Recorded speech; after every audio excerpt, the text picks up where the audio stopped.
Hi, everybody, and welcome to my series on literature, especially to my series on coming of age literature.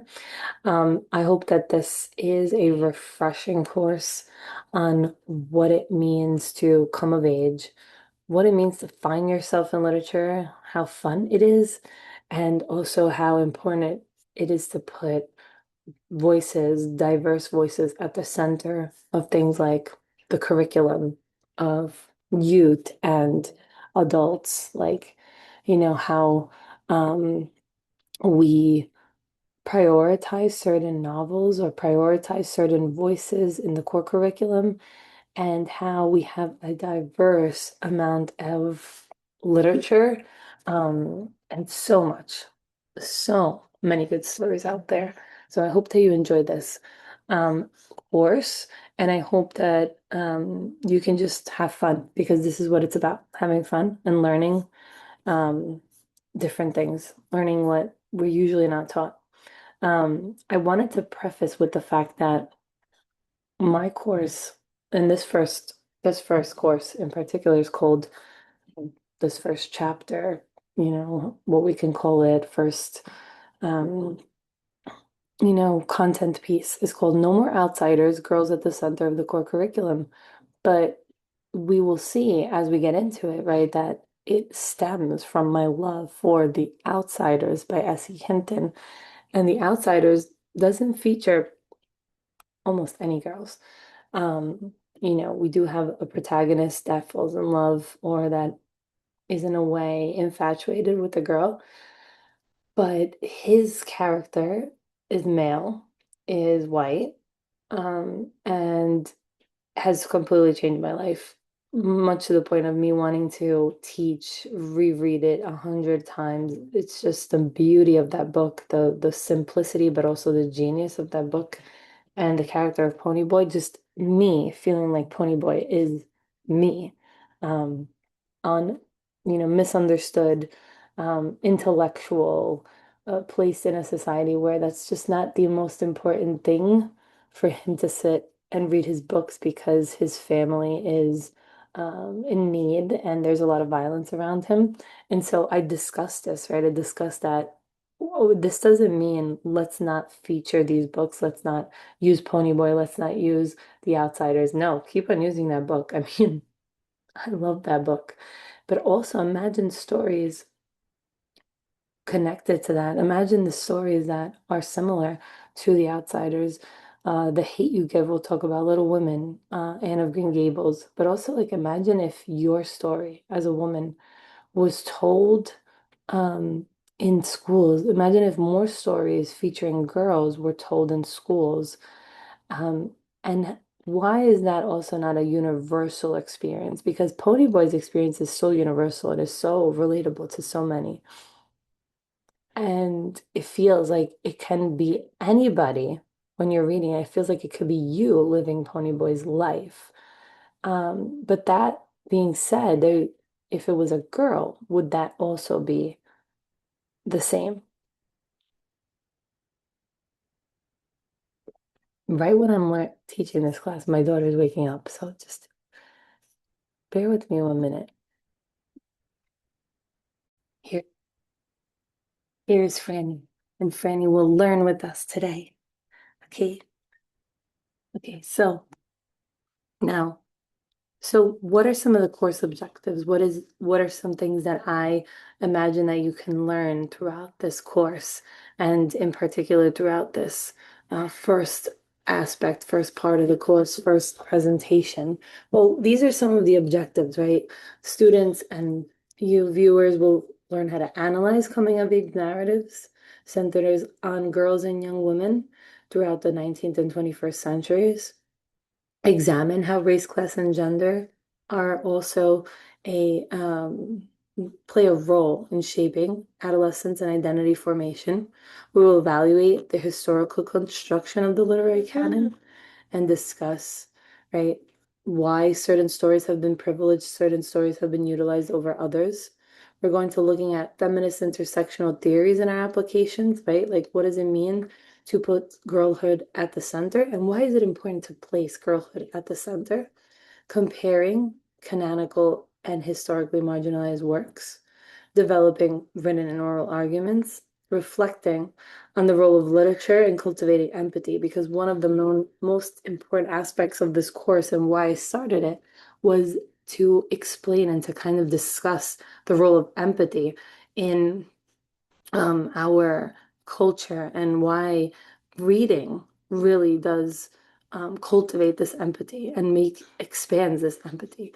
And then reimagining the core curriculum, right? And what I want from you at the end is also to understand. So I placed another course objective. I created my own course objective, which is how can we create situations, possibilities, written opportunities for people to discuss their own coming of age stories and making that a reality when they can see themselves represented in coming of age novels.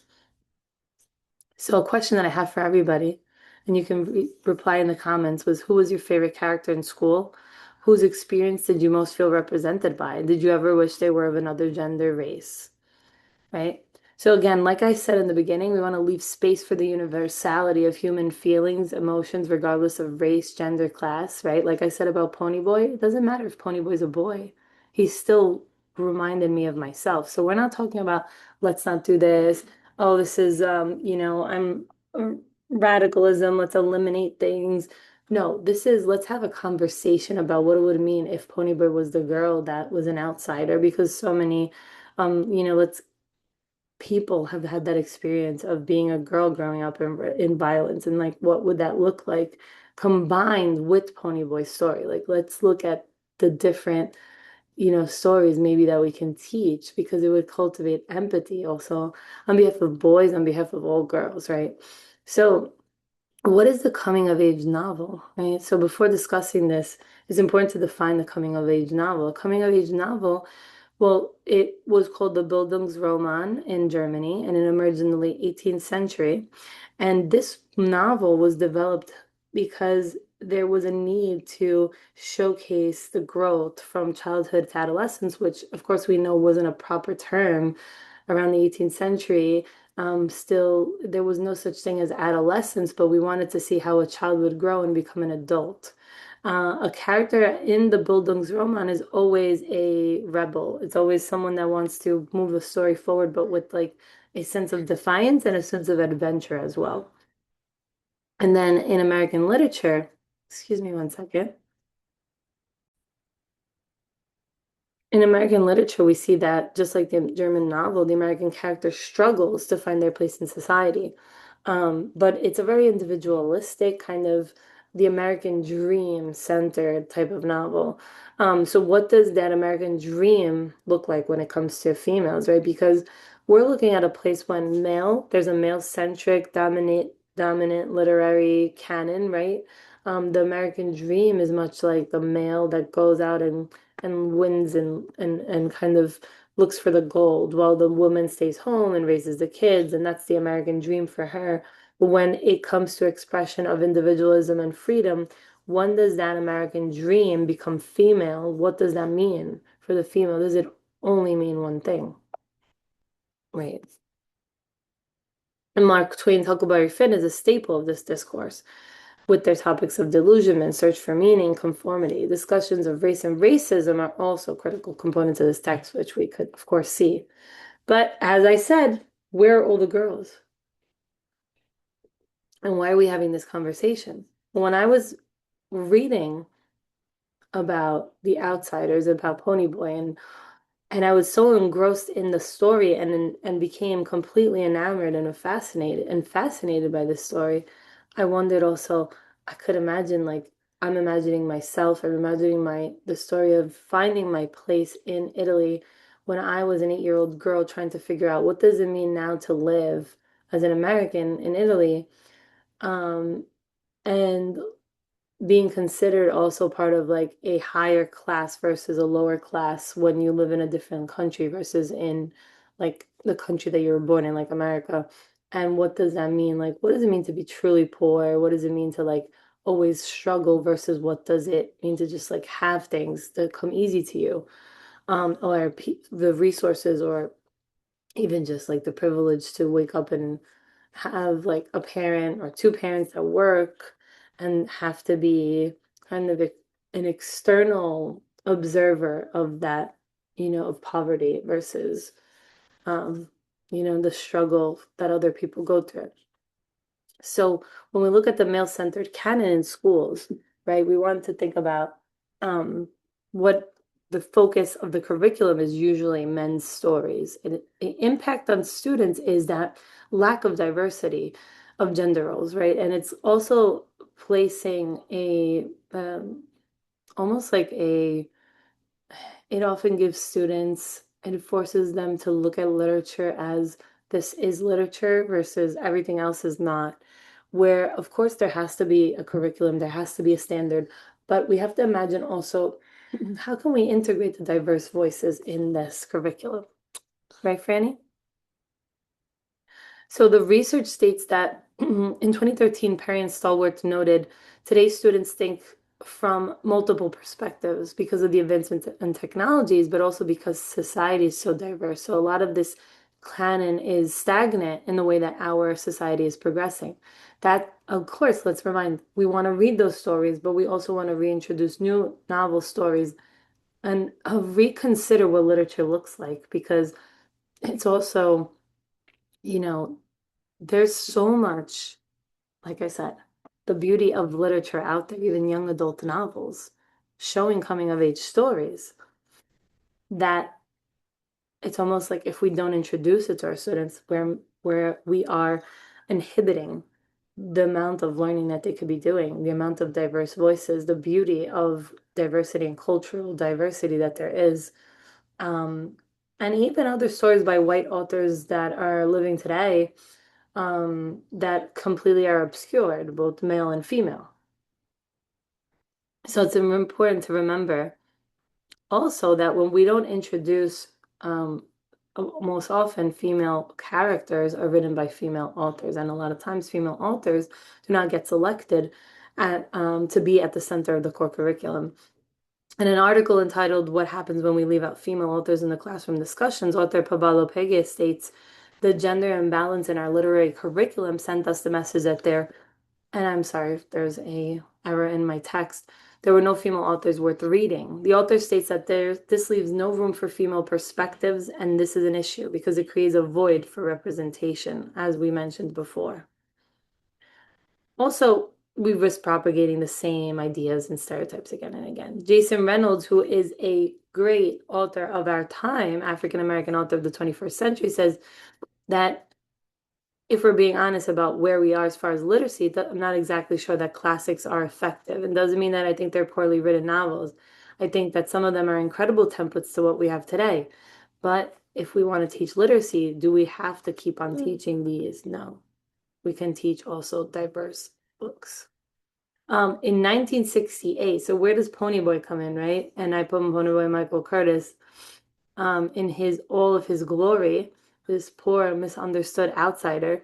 So in 1968, S.E. Hinton creates Outsiders, The Outsiders. I saw the play on Broadway this year, and I completely want to reread, rewrite, not rewrite. What am I talking about? Not rewrite. Just like live in that book without living in that book. How do you explain the fact that you don't want to live the violence that that book propagates, but you want to live in that book? I don't know. Two books that have been changed my life this year: Ponyboy Curtis, The Outsiders. I'm Emma, and um, Ponyboy Curtis is The Outsiders, and My Friends by Frederick Backman. I'm gonna have to make a continuing on with this, putting them like into perspective and kind of like their comparison as a um comparative literature. I will definitely keep you guys updated on that. So Ponyboy is a model for boys and girls. He's humble, he's innocent, he's a nerdy boy who tries so hard to fit into this violent world where he finds no escape, right? And regardless of what he is, I find myself being Ponyboy, like trying to be a nerd, a young woman who is very nerdy and is like, no one understands you. Ponyboy and I are the same. And I also started to imagine my story of the not quite Italian or American girl. How would that expand? Which it is a story idea, a concept that I've had for quite some time in my head. So see, these are some of the most important coming of age novels in American literature that center young girls' experiences. So we have Little Women, How the Garcia Girls Lost Their Accents, Anne of Green Gables, Tree Girls in Brooklyn, and many more, right? So these are some of the staples, and they're never taught in school. I mean, sometimes they could be taught in high school, but we're talking, and this is something that I probably should have prefaced, middle school and and high school. Um, right.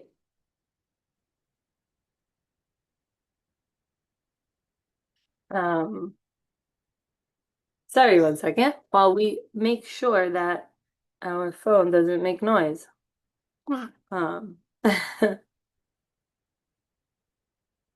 okay, so why do these books matter? Well, girls' experience at the center, diverse books. We can explore race, class, and social class and gender, the themes, the universality of their experience, making it for everybody. Well, because Ponyboy's experience is for everybody, and in Huckleberry Finn, his experience is for everybody, and um, we're teaching things like A Long Walk to Water, which has features also a young girl, but and that's like a beginning of a middle school curriculum that has a girl and a boy at the center. So that is something innovative.